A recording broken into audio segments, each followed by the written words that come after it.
जनक परे जणे वृद्धं को जाबुड़ी धरी पारिवारिक कथा शुणी कोह संवरण न करि पारि धार धार लुह गड़ेइले वीडियो। आज एपरि एक दृश्य बेस आलोड़न सृष्टि करिछि खोर्धा जिलार बोलगड़ अंचल रे। बोलगड़ तहसिलदार तथा वीडियो दायित्व रे थिबा विजय कुमार सेठी 79तम स्वाधीनता दिवस पालिबा पई वृद्धाश्रम जाइथिले। आरिकमा कोसला शुणी निकट एही वृद्धाश्रम रे पहुंची वृद्ध वृद्धांक सह मिसिथिले। एही समय जनक परे जणे सेमानकर परिवार संपर्क रे कहिबारे कोहभरा कंठरे कांदी पकाइथिले विजय सेठी। परिवार समस्ते थाई किपरि अलड़ा होई पड़िछन्ते वृद्ध बापा माँ। काहार पुओ बहु चाकरी करछि त किए बड़ व्यवसायी, पुणी किए जमीबाड़ी नेगला परे तोड़ी देछि, पुणी किए पिलांकु पढ़ाइबा पाई बापा माँ केते कष्ट करिछन्ति, निजर सर्वस्व हारिछन्ति, जमीबाड़ी बिकी पाठ भी पढ़ाउछन्ति। शेषरे सेही पुओ तांकु तोड़ी देबा घटना कही असहाय बापा एठी आश्रय नेउछि।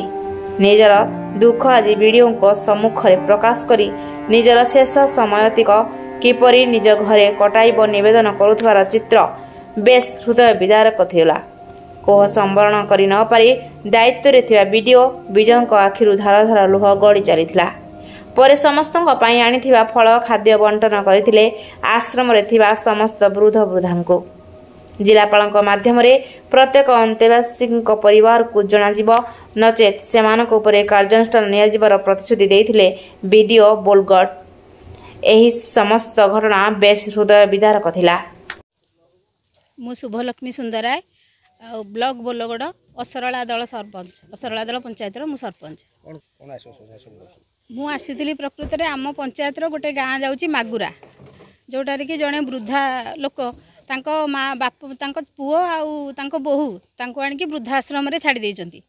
तांकर चाउल किंतु से नौथिले, मु से चाउलटा पंचायत रु बंद कर देली। मु कहली नाही, से जदी तांको न पोसिबे ताले चाउल तांकर खाइबार कोनोसी अधिकार नाही। चाउल बंद कराई कि आंकु एठिकी पठेइबार व्यवस्था करूची। आउ भत्ता भत्ता जोटा कि तांकर अकाउंट को जाउची, अकाउंट को जिबा परे सेटा रहिथिला, से एटीएम रे उठेइ देबे बोली मु तांको कहिछि तमे निजे जाई आनिमो।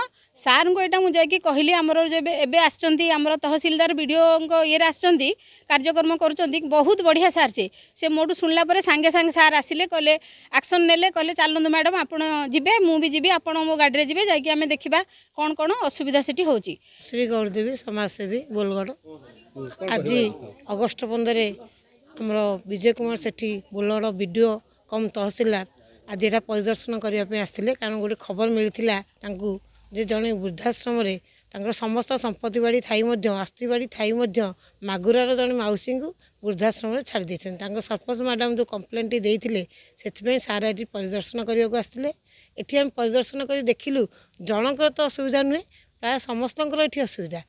जो मन धन संपत्ति अच्छी, जो मैंने कष्ट कर पिला पाठ पढ़े से आज चाकरी बाकरी करी अछंती, से माने तांको कथा बुझुछंती, तांको पिला माने कथा बुझुछंती, कि तांको बुढ़ा बापा माने खाइबा को न देई घर तोड़ी देइछंती। ए जो अवस्था एठु हम देखिलु प्रकृत रे तहसीलदार सार बा वीडियो सार जहाँ अनुभव कले से क्रोध भी संभाली पारेनी।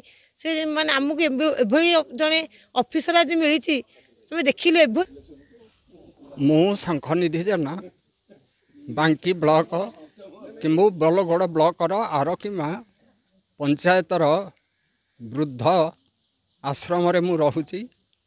मोर सब भल।